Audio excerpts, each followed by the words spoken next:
Kjo është gjëja më qesharake që kam dëgjuar ndonjëherë në lidhje me shpërblimet që merr një martir pra një rob lufte në Islam. Dëgjoni, sepse gjëja më qesharake, gjëja që nuk bën sens asnjëherë, mirë po mu nuk më besohet që ka njerëz të rritur që i besojnë këto gjëra. Kërkoni me sy tuaj. Kjo ndodhet në një hadith tek Sunan at-Tirmidhi kapitulli 25 lidhur me shpërblimet për martirin, pra për robin e luftës. Shikoni se çfarë thotë. Se i dërguari i Allahut ka thënë: tek Allahu 6 gjëra janë për dëshmorin, pra për atë që bie në luftë për Islamin. Ai falet me rrjedhën e parë të gjakut, i tregohet vendi i tij në xhenet, mbrohet nga ndëshkimi në varr, sigurohet nga tmerri më i madh, kurora e dinjitetit vendoset mbi kokën e tij dhe guret e çmuar të saj janë më të mirë se bota dhe çfarë ka në të. Ai është i martuar me 72 gra për gjatë El Huril hyn të xhenetit. Dhe ai mund të ndërmjetësojë për 70 nga të afërmit e tij të ngushtë. Kjo është hadith, është Hasan Sahih. Pra, ai që bie rob lufte, sipas këtij hadithi, sipas Islamit, përfiton 72 gra të virgjura në parajs.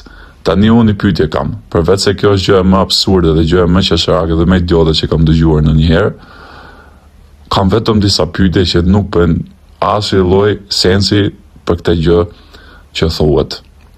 Pra do ta hedhin të gjithë poshtë. E para, për çfarë të duhen përderisa ti do vdesësh edhe trupin do ta hanë krimet tek varri, pra nuk do të kesh me një trup fizik. Nga mënyra se si e përshkruan parajsën Islami në këtë rast është diçka e pakuptimt, sepse e përshkruan si një vend fizik. Kështu që si mund të jetë një vend fizik dhe si mund të marrësh ti këto lloj përfitimi si 72 gra të virgjura, të cilat janë fizike, kur nuk është një vend fizik dhe trupi jot do t'i kthehet tokës, do të kalpen tokë. Pra për çfarë të duhen këto gra? Është komplet qesharake, po me sa duket s'ka pas mënyrë tjetër se si t'i bindi ndoshta Muhamedi asaj kohe që të shkonin njerëzit në luftë, edhe i ka bërë këto lloj premtime të cilat janë komplet qesharake.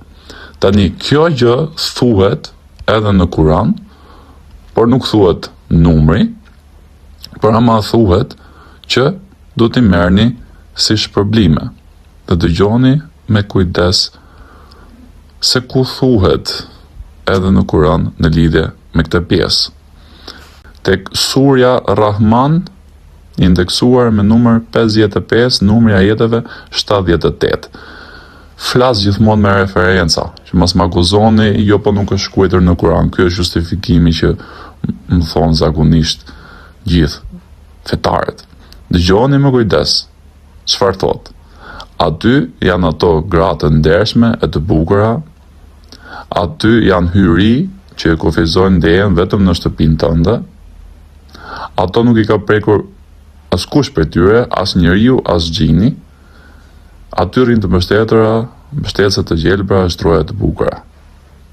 Pra, shikoni se si mbështetet edhe nga sure në Kur'an përfitimi i tyre grave të virgjëra në parajs.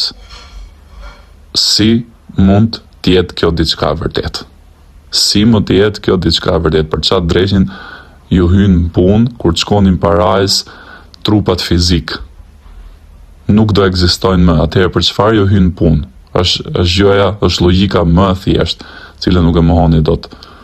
Merrni dhe bëni kërkimet tuaja, sepse të besosh këtë gjëra qesharake akoma në vitin 2025 do thotë që ta ka marrë komplet mendjen feja, të ka bërë komplet lavashtruri dhe ti nuk di të mendosh më me mendjen tënde.